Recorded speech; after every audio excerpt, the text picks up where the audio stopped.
بسم اللہ الرحمن الرحیم نحمدہ ونصلی ونسلم علی رسولہ الکریم۔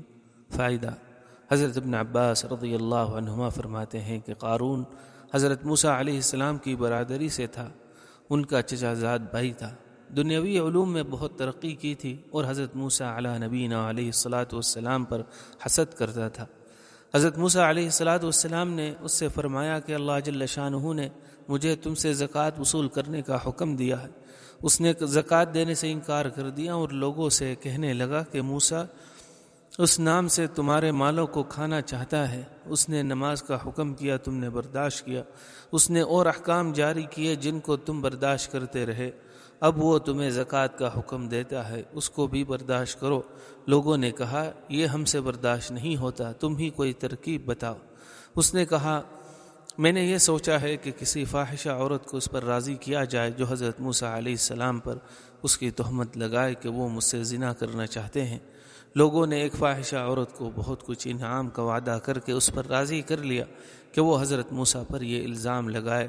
اس کے راضی ہونے پر قارون حضرت موسیٰ علیہ السلام کے پاس گیا اور ان سے کہا کہ اللہ تعالیٰ نے جو احکام آپ کو دیے ہیں وہ بنی اسرائیل کو سب کو جمع کر کے سنا دیجیے۔ حضرت موسیٰ علیہ السلام نے اس کو پسند فرمایا اور سارے بنی اسرائیل کو جمع کیا، اور جب سب جمع ہو گئے تو حضرت موسیٰ علیہ السلام نے اللہ تعالیٰ کے احکام بتانے شروع کیے کہ مجھے یہ احکام دیے ہیں کہ اس کی عبادت کرو، کسی کو اس کے ساتھ شریک نہ کرو، صلہ رحمی کرو، اور دوسرے احکام گنوائے جن میں یہ بھی فرمایا کہ اگر کوئی بیوی والا زنا کرے تو اس کو سنسار کیا جائے۔ لوگوں نے کہا اگر آپ خود زنا کریں؟ حضرت موسیٰ علیہ السلام نے فرمایا اگر میں زنا کروں تو مجھے بھی سنسار کیا جائے۔ لوگوں نے کہا آپ نے زنا کیا؟ حضرت موسیٰ علیہ السلام نے تعجب سے فرمایا کہ میں نے؟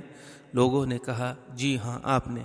اور یہ کہہ کر اس عورت کو بلا کر اس سے پوچھا کہ تو حضرت موسیٰ علیہ السلام کے متعلق کیا کہتی ہے؟ حضرت موسیٰ علیہ السلام نے بھی اس کو قسم دے کر فرمایا کہ تو کیا کہتی ہے؟ اس عورت نے کہا کہ جب آپ قسم دیتے ہیں تو بات یہ ہے کہ ان لوگوں نے مجھ سے اتنے انعام کا وعدہ کیا ہے کہ میں آپ پر الزام لگاؤں، آپ الزام سے بالکل بری ہیں۔ یہ سن کر حضرت موسیٰ علیہ السلام روتے ہوئے سجدے میں گر گئے۔ اللہ جل شانہ کی طرف سے سجدے ہی میں وحی آئی کہ رونے کی کیا بات ہے، تمہیں ان لوگوں کو سزا دینے کے لیے ہم نے زمین پر تسلط دے دیا ہے، تم جو چاہو ان کے متعلق زمین کو حکم فرماؤ۔ حضرت موسیٰ علیہ السلام نے سجدے سے سر اٹھایا اور زمین کو حکم فرمایا کہ ان کو نگل جاؤ۔ اس نے ایریوں تک نگلا تھا کہ وہ عاجزی سے حضرت موسیٰ علیہ السلام کو پکارنے لگے۔ حضرت موسیٰ علیہ السلام نے پھر حکم فرمایا کہ ان کو ڈسا دے، حتیٰ کہ وہ لوگ گردن تک ڈس گئے۔ پھر بہت زور سے وہ حضرت موسیٰ علیہ السلام کو پکارتے رہے۔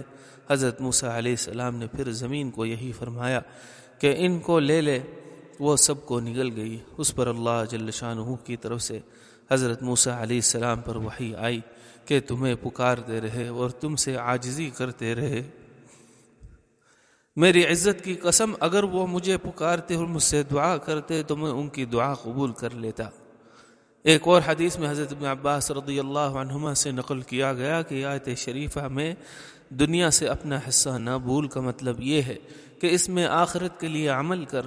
حضرت مجاہد رحمہ اللہ سے نقل کیا گیا کہ اللہ تعالیٰ کی اطاعت کرنا دنیا کا وہ حصہ ہے جس میں آخرت کا ثواب ملتا ہے۔ حضرت حسن رحمہ اللہ سے نقل کیا گیا کہ دنیا سے اپنا حصہ نہ بھول، یعنی جتنے کی دنیا میں ضرورت ہے اس کو باقی رکھ، اور جو زائد ہے اس کو آگے بھیج دے۔ ایک اور حدیث میں ان سے نقل کیا گیا کہ 1 سال کی روزی باقی رکھ لے اور جو اس سے زائد ہے وہ صدقہ کر دے۔ اس کا کچھ حصہ بخل کے بیان میں دوسری فصل کی آیات کے سلسلے میں نمبر 8 پر بھی گزر چکا۔